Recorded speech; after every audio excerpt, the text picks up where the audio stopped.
அறிவுடை பெரியர் காவல்துறையின் அதிகாரம் வருவது கடவுளிடமிருந்தேதான். பைபிள் கூறுகிறது, சட்டம் ஒழுங்கை பாதுகாக்க காவலர்களை ஏற்படுத்தினேன். இசையா 21:6. இதோ சீன நாடு வூகான் நகர் ஆய்வகத்திலே 2010 ஆண்டு டிசம்பர் 1 ஒரு விசித்திரமான வைரஸை கண்டுபிடித்தது. அதுதான் கொரோனா. கொரோனா என்றால் தலையிலே சூடும் மகுடம்.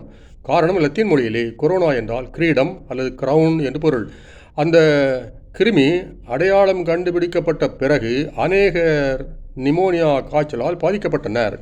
எனவேதான் உலகோரை எச்சரித்தது சீனா. தமிழ்நாட்டிலே அந்த கொரோனா வீரியம் கொண்டு எழுந்தது 2019 நவம்பர் 1.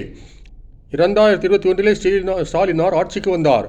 ஆட்சி பொறுப்பேற்றதுமே நடவடிக்கைகளை முடுக்கிவிட்டார். கொரோனா பரவாதபடி கூட்டம் கூடும் கோவில் வழிபாடுகளை கூட தடுத்து விட்டார். ஒரு இந்து கோவிலே அதை மீறி கூடியவர்களை காவல்துறை விரட்டியது. கொரோனா பரவாமல் நின்றுவிட்டது. தமிழ்நாடு மட்டுமல்ல, இந்திய நாடே ஸ்டாலினாரின் அதிரடி நடவடிக்கைகளை பாராட்டியது. ஆனால் சில விஷமிகள் இப்போது எப்படி புரளியை கிளப்புகின்றார்கள் தெரியுமா? கொரோனா சமயத்திலே காவல்துறை அத்துமீறி விரட்டியதாம். நமது பதில், அப்படி விரட்டாவிட்டால் தமிழ்நாடே சுடுகாடு ஆயிருக்குமே. இப்போது மற்றொரு புரளி. கடந்த ஆண்டு தேசிய நெடுஞ்சாலைக்கு முட்டுக்கட்டையாக நின்ற ஒரு இந்து கோவில் முகப்பு மண்டபத்தை புல்டோசர் கொண்டு இடித்தது காவல்துறை. அது மத்திய அரசினுடைய தேசிய நெடுஞ்சாலை துறையின் ஆணை.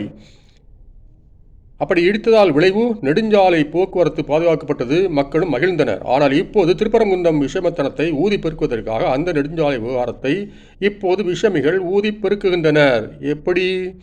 ஸ்டாலினார் இந்து மதத்துக்கு எதிரானவராம். ஆகவேதான் கோயில் முகப்பு மண்டபத்தை இடித்தாராம். நமது பதில், இடித்தது கோவில் முழுவதையும் அல்ல, முகப்பு மண்டபத்தை மட்டும்தானே. அதுவும் மத்திய அரசின் நெடுஞ்சாலைத்துறை ஆணையின் பேரில் தானே. இதிலே தேவையின்றி ஸ்டாலினாரை இழுப்பது முட்டை தலைக்கும் முழங்காலுக்கும் முடிச்சு போடுவது அன்றோ. ஆகவே விஷமிகள் கட்டவிழ்த்துவிடும் புரளிகள் பற்றி குடிமக்களே விழிப்பாயிருப்பீர். கலகக்கார நாரதர்கள் திருப்பரங்குன்றத்தை வைத்து தமிழ்நாட்டையே கலவர பூமியாக மாற்ற இந்த கதையை எந்த கதையை வேண்டுமானாலும் கட்டுவார்கள். பொதுமக்களே பலியாகி விடாதீர். கேப்பையிலே நெய் வடிகின்றது என்றால் கேட்பவன் என்ன பைத்தியக்காரனா?